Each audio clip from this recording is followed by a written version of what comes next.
मधुबन के बाबा, मधुबन के बाबा मुरली वाले, आपका क्या कहना, आपका क्या कहना।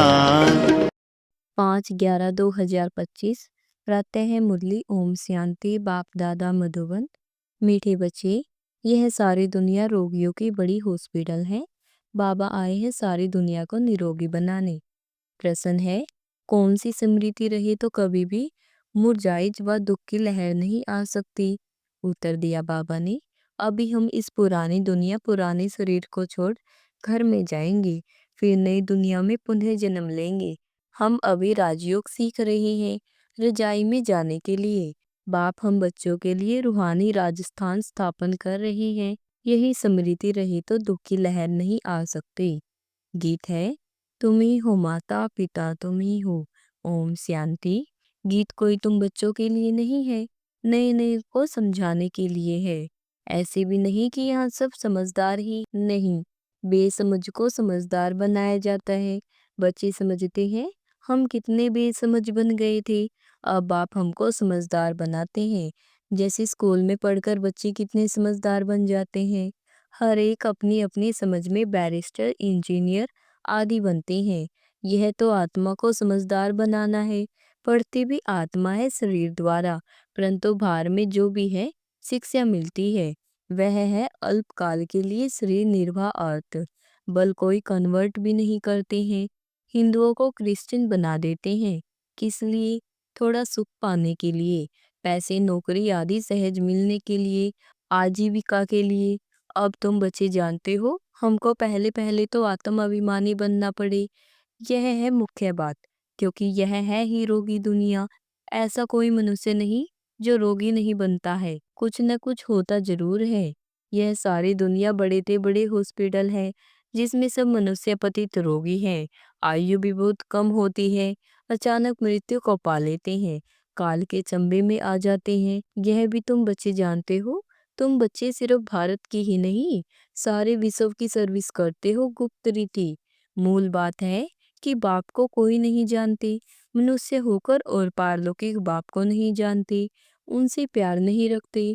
अब आप कहते हैं मेरे साथ प्यार रखो, मेरे साथ प्यार कर रखते रखते तुमको मेरे साथ ही वापिस चलना है। जब तक वापिस चलो तब तक इस छीछी दुनिया में रहना पड़ता है। पहले पहले तो देह अभिमानी से देही अभिमानी बनो तो तुम धारणा कर सकते हो और बाप को याद कर सकते हो। अगर देही अभिमानी नहीं बनते तो कोई काम के नहीं। देह अभिमानी तो सब है। तुम समझते हो कि हम आत्म अभिमानी नहीं बनते, बाप को याद नहीं करते, तो हम वही हैं जो पहले थे। मूल बात है ही देही अभिमानी बनने की, न कि रचना को जानने की। गाया भी जाता है, रचता और रचना का ज्ञान। ऐसे नहीं कि पहले रचना और फिर रचना का ज्ञान कहेंगे, नहीं, पहले रचता वही बाप है। कहा भी जाता है, हे गॉड फादर, वह आकर तुम बच्चों को आप समान बनाते हैं। बाप तो सदैव आत्म अभिमानी है, इसलिए वह सुप्रीम है। बाप कहते हैं मैं तो आत्म अभिमानी हूँ, जिसने प्रवेश किया है उनको भी आत्म अभिमानी बनाता हूँ। इनमें प्रवेश करता हूँ इनको कन्वर्ट करने, क्योंकि यह भी देही अभिमानी थे। इनको भी कहता हूँ अपने को आत्मा समझो, मुझे ये यार्थ रीति याद करो। ऐसे बहुत मनुष्य हैं जो समझते हैं आत्मा अलग है, जीव अलग है। आत्मा देह से निकल जाती है तो दो चीज हुई ना। बाप समझाते हैं तुम आत्मा हो, आत्मा ही पुनः जन्म लेती है, आत्मा ही शरीर लेकर पार्ट बजाती है। बाबा बार बार समझाते हैं अपने को आत्मा समझो, इसमें बड़ी मेहनत चाहिए। जैसे स्टूडेंट पढ़ने के लिए एकांत में बगीचे में आदि में जाकर पढ़ते हैं, पादरी लोग भी घूमने जाते हैं तो एकदम शांत रहते हैं। वह कोई आत्म अभिमानी नहीं रहते, क्राइस्ट की याद में रहते हैं। घर में रहकर भी याद तो कर सकते हैं, परंतु खास एकांत में जाते हैं क्राइस्ट को याद करने, और कोई तरफ देखते भी नहीं। जो अच्छे अच्छे होते हैं समझते हैं हम क्राइस्ट को याद करते करते उनके पास चले जाएंगे। क्राइस्ट हेवन में बैठा है, हम भी हेवन में चले जाएंगे। यह भी समझते हैं क्राइस्ट हेविनली गॉड फादर के पास गया। हम भी याद करते करते उनके पास जाएंगे। सब क्रिश्चियन उस एक के बच्चे ठहरे। उनमें कुछ ज्ञान ठीक है, लेकिन क्राइस्ट की आत्मा तो ऊपर गई ही नहीं। क्राइस्ट नाम तो शरीर का है जिसको फांसी पर चढ़ाया, आत्मा तो फांसी पर नहीं चढ़ती है। अब क्राइस्ट की आत्मा गॉड फादर के पास गई, यह कहना भी रॉन्ग है। वापिस कोई कैसे जाएगा? हर एक को स्थापना फिर पालना जरूर करनी होती है। मकान को पोताई आदि कराई जाती है, यह भी पालना है ना। अब बेहद के बाप को तुम याद करते हो, यह नॉलेज बेहद के बाप के सिवाय कोई दे न सके। अपना ही कल्याण करना है, रोगी से निरोगी बनना है। यह रोगियों की बड़ी हॉस्पिटल है, सारी विश्व रोगियों की हॉस्पिटल है। रोगी जरूर जल्दी मर जाएंगे, बाप आकर इस सारे विश्व को निरोगी बनाते हैं। ऐसे नहीं कि यहाँ ही निरोगी बनेंगे। बाप कहते हैं निरोगी होते ही हैं नई दुनिया में, पुरानी दुनिया में निरोगी हो न सके। यह लक्ष्मी नारायण निरोगी एवर हेल्दी है, वहाँ आयु भी बड़ी होती है, रोगी विशेष होते हैं, वाइसलेस रोगी नहीं होते। वह है ही संपूर्ण निर्विकारी। बाप खुद कहते हैं इस समय सारी विश्व खास भारत रोगी है। तुम बच्चे पहले पहले निरोगी दुनिया में आते हो, निरोगी बनते हो याद की यात्रा से। याद से तुम चले जाएंगे अपने स्वीट होम। यह भी एक यात्रा है, आत्मा की यात्रा है, बाप परमात्मा के पास जाने की। यह है स्पिरिचुअल यात्रा। यह अक्सर कोई समझ नहीं सकेंगे। तुम भी नंबरवार जानते हो, परंतु भूल जाते हो। मूल बात है यह, समझाना भी बहुत सहज है, परंतु समझाए वह जो खुद भी रूहानी यात्रा पर हो। खुद होगा नहीं, दूसरों को बताएंगे तो तीर नहीं लगेगा। सच्चाई का जोहर चाहिए। हम बाबा को इतना याद करते हैं, जो बस स्त्री पति को कितना याद करती है। यह भी पतियों का पति, बापों का बाप, गुरुओं का गुरु है। गुरु लोग भी उस बाप को ही याद करते हैं। क्राइस्ट भी बाप को ही याद करते हैं, परंतु उनको कोई जानते नहीं है। बाप जब आए तब आकर अपनी पहचान देवे। भारतवासियों को ही बाप का पता नहीं है, तो औरों को कहाँ से मिल सकता। विलायत से भी यहाँ आते हैं योग सिखाने के लिए, समझते हैं प्राचीन योग भगवान ने सिखाया है। यह है भावना। बाप समझाते हैं सच्चा सच्चा योग तो मैं ही कल्प कल्प आकर सिखलाता हूँ, एक ही बार। मुख्य बात है अपने को आत्मा समझ बाप को याद करो। इसको ही रूहानी योग कहा जाता है। बाकी सबका है जिस्मानी योग। कर्मा से योग रखते हैं, वह भी बाप तो नहीं है, वह तो ममत्व है, रहने का स्थान। तो राइट, एक ही बाप है, एक ही बाप को सत्य कहा जाता है। यह भी भारतवासियों को पता नहीं कि बाप ही सत्य कैसे है। वही सचखंड की स्थापना करते हैं। सचखंड और झूठखंड। तुम जब सचखंड में रहते हो तो वहाँ रावण राज्य ही नहीं होता। आधा कल्प बाद रावण राज्य झूठखंड शुरू होता है। सचखंड पूरा सतयुग को कहेंगे, फिर झूठखंड पूरा कलयुग का अंत। अभी तुम संगम पर बैठे हो, न इधर हो न उधर हो, तुम ट्रैवल यात्रा कर रहे हो। आत्मा ट्रैवल कर रही है, शरीर नहीं। बाप आकर के यात्रा करना सिखलाते हैं। यहाँ से वहाँ जाना है, तुमको यह सिखलाते हैं। वो लोग फिर स्टार्स, मून आदि तरफ जाने की ट्रैवल करते हैं। अभी तुम जानते हो उनमें कोई फायदा नहीं। इन चीजों से ही सारा विनाश होना है। बाकी जो भी इतनी मेहनत करते हैं सब व्यर्थ। तुम जानते हो यह सब चीजें जो साइंस से बनती हैं वह भविष्य में तुम्हारे ही काम आएंगी। यह ड्रामा बना हुआ है। बेहद का बाप आकर पढ़ाते हैं तो कितना रिकॉर्ड रखना चाहिए। टीचर का वैसे भी बहुत रिकॉर्ड रखते हैं। टीचर फरमान करते हैं अच्छी रीति पढ़कर पास हो जाओ, अगर फरमान को नहीं मानेंगे तो नापास हो जाएंगे। बाप भी कहते हैं तुमको पढ़ाते हैं विश्व का मालिक बनाने। यह लक्ष्मी नारायण मालिक है, बल प्रजा भी मालिक है, परंतु दर्जे तो बहुत है ना। भारतवासी भी सब कहते हैं ना हम मालिक हैं। गरीब भी भारत का मालिक अपने को समझेगा, परंतु राजा और उनमें फर्क कितना है। नॉलेज से मर्तबे का फर्क हो जाता है। नॉलेज में ही होशियारी चाहिए, पवित्रता भी जरूरी है, तो हेल्थ वेल्थ भी चाहिए। स्वर्ग में सब है ना। बाप अहम ऑब्जेक्ट समझाते हैं, दुनिया में और कोई की बुद्धि में यह अहम ऑब्जेक्ट होगी नहीं। तुम फट से कहेंगे हम यह बनते हैं, सारे विश्व में हमारी राजधानी होगी। यह भी अभी पंचायती राज्य है। पहले थे डबल ताजधारी, फिर एक ताज, अभी तो 9 ताज। बाबा ने मुरली में कहा था यह भी चित्र हो।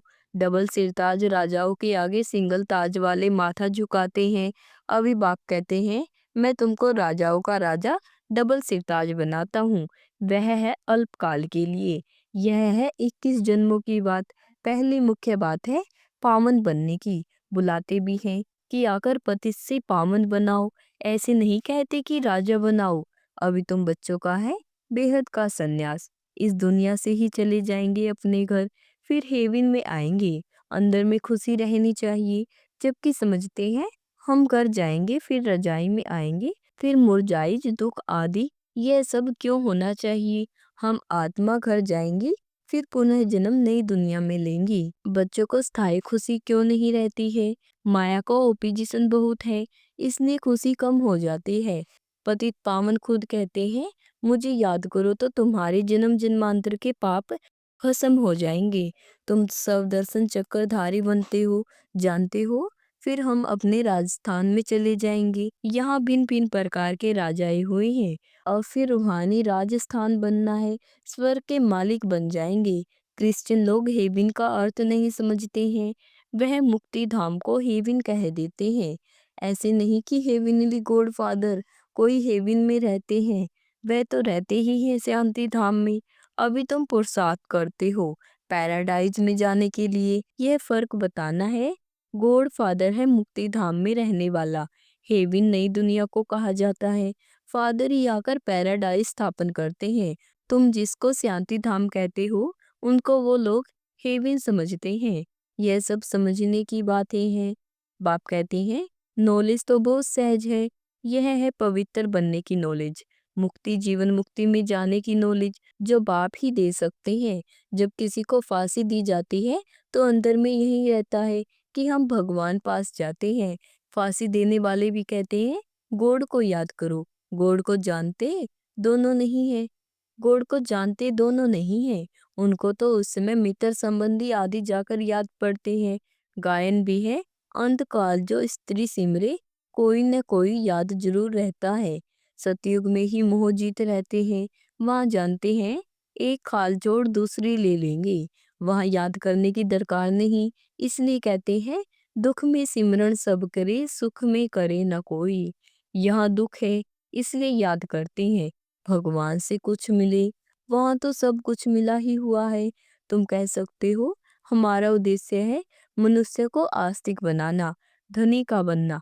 अभी सब है निधन की, हम धन का बनते हैं। सुख शांति संपत्ति का वर्षा देने वाला बाप ही है। इन लक्ष्मी नारायण की कितनी बड़ी आयु थी यह भी जानते हैं। भारतवासियों की पहले पहले आयु बहुत बड़ी रहती थी, अब छोटी है। क्यों छोटी हुई है यह कोई भी नहीं जानती। तुम्हारे लिए तो बहुत सहज हो गया है, समझना और समझाना 100 भी नंबर वार है। समझानी हर एक की अपनी अपनी है, जो जैसी धारण करते हैं ऐसे समझाते हैं। अच्छा, मीठे मीठे सिगलद्दो बच्चों प्रीत माता पिता, बाप दादा का याद प्यार और गुड मॉर्निंग। रूहानी बाप की रूहानी बच्चों को नमस्ते। शुक्रिया बाबा का बार बार शुक्रिया। धारणा के लिए मुख्य सार है जैसे बाप सदैव आत्म अभिमानी है, ऐसे आत्म अभिमानी रहने का पूरा पूरा पुरुषार्थ करना है। एक बाप को दिल से प्यार करते करते बाप के साथ घर चलना है। नंबर 2 है बेहद के बाप का पूरा पूरा रिकॉर्ड रखना है, अर्थात बाप के फरमान पर चलना है। बाप का पहला फरमान है बच्चे अच्छी रीति पढ़कर पास हो जाओ, इस फरमान को पालन करना है। वरदान है शक्तिशाली सेवा द्वारा निर्बल में बल भरने वाले सच्चे सेवाधारी भव। शक्तिशाली सेवा द्वारा निर्बल में बल भरने वाले सच्चे सेवाधारी भव। सच्ची सेवाधारी की वास्तविक विशेषता है निर्बल में बल भरने के निमित्त बनना। सेवा तो सभी करते हैं, लेकिन सफलता में जो अंतर दिखाई देता है उसका कारण है सेवा के साधनों में शक्ति की कमी। जैसे तलवार में अगर जौहर नहीं तो वह तलवार का काम नहीं करती। ऐसी सेवा के साधनों में यदि याद की शक्ति का जौहर नहीं तो सफलता नहीं। इसलिए शक्तिशाली सेवाधारी बनो, निर्बल में बल भरकर क्वालिटी वाली आत्माएं निकालो, तब कहेंगे सच्चे सेवाधारी। स्लोगन है, हर परिस्थिति को उड़ती कला का साधन समझकर सदा उड़ते रहो।